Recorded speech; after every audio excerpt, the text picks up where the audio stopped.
আজ রবিবার 5ই মাঘ 2025 সালের 19শে জানুয়ারি মেষ রাশি মেষ লগ্ন এরিস সাইনের জাতক জাতিকাদের আজকের দিনটি কিন্তু এক প্রকার বেশ কাটতে চলেছে।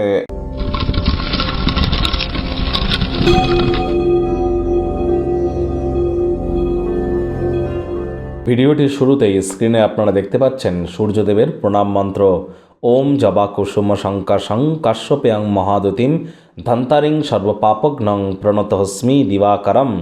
এটি আজ আপনারা সকাল সকাল সূর্যোদয়কে দেখুন, খালি পায়ে একটু সবুজ ঘাসের উপরে হাঁটুন, তারপর সূর্যোদয়কে দেখার পর সূর্যদেবকে প্রণাম করে প্রণাম মন্ত্রটি 7 বার জপ করে দিন শুরু করুন। পারলে আজ হোয়াইট, রেড, অরেঞ্জ অথবা স্যাফরন কালারের ড্রেস আপনারা পরিধান করতে পারেন, ইয়েলো কালারের ড্রেসও আপনারা পরিধান করতে পারেন।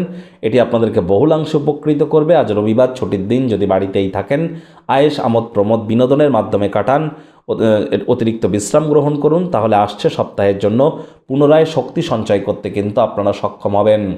আজ আপনাদের উচিত যতটা সম্ভব পিতা বা পিতৃতুল্য ব্যক্তিবর্গকে সম্মান প্রদান করা যায়। পিতার সাথে সম্পর্কের উন্নতি, পিতাকে সম্মান প্রদান করা, পিতার সেবা করলে কিন্তু সূর্যের মজবুতি বৃদ্ধি পায়। ভাগ্য মিটার আজ আপনাদের বলছে 7 আউট অফ 10। ভাগ্য আপনাদের অনুকূলেই থাকবে, তবে প্রেম, দাম্পত্য, কর্মজাগতিক ব্যাপারে আপনাদেরকে একটু সাবধানতা অবলম্বন করেই চলতে হবে। দীর্ঘদিনের পুরনো কোনো রোগশোক থেকে আজ মুক্তি পেতে পারেন, পরিত্রাণ পেতে পারেন। অর্থগত ব্যাপারে আয় ইনকাম আজ আপনাদের বাড়বে। প্রাচীন জিনিস, প্রাচীন গয়নাগাটি, অ্যান্টিক পিস, অ্যান্টিক জুয়েলারিতে অর্থ বিনিয়োগ করুন। আর্থিক সমৃদ্ধি আপনাদের নিশ্চিতভাবে আসবে।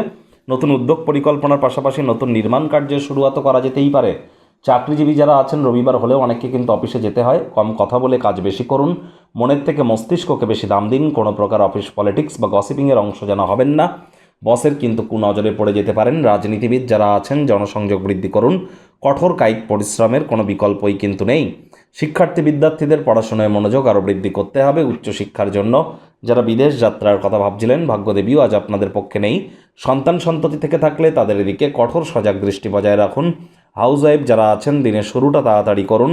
প্রেমিক প্রেমিকা, স্বামী স্ত্রী উভয়ের ক্ষেত্রেই বলবো রূঢ় বাক্যের প্রয়োগ, অশ্লীল ব্যবহার যেন করবেন না। তৃতীয় কোনো ব্যক্তিকে ভুলেও সম্পর্কের মধ্যে প্রবেশ করতে দেবেন না। সম্পর্কের দুর্বলতা কিন্তু আরও বেড়ে যেতে পারে। শত্রুপক্ষ, বিরোধী পক্ষ আজ খুব একটি শক্তিশালী থাকছে না, সুতরাং এই বিষয়ে অতিরিক্ত টেনশন যেন নেবেন না।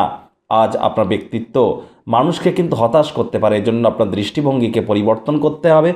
পরসমালোচনা, পরচর্চা, পরনিন্দা, রাগ, বিদ্বেষ, হিংসা, ঘৃণা, অহংকার, ইগো এই ধরনের নেতিবাচক অনুভূতির আশ্রয় গ্রহণ করা থেকে বিরত থাকবার চেষ্টা করুন। আজ আপনাদের উচিত যতটা সম্ভব কোনো ক্ষেত্রে ভৃত্যসুলভ আচরণ না করা যায়। কারোর কাছেই যেন মাথা নোয়াবেন না। ওয়েট অ্যান্ড ওয়াচ পলিসি গ্রহণ করে চলার চেষ্টা করুন। আজ কাজের জায়গায় কম কথা বলে কাজ বেশি করতে হবে। সম্পর্কের ক্ষেত্রে শব্দ চয়নের দিকে নজর প্রদান করতে হবে।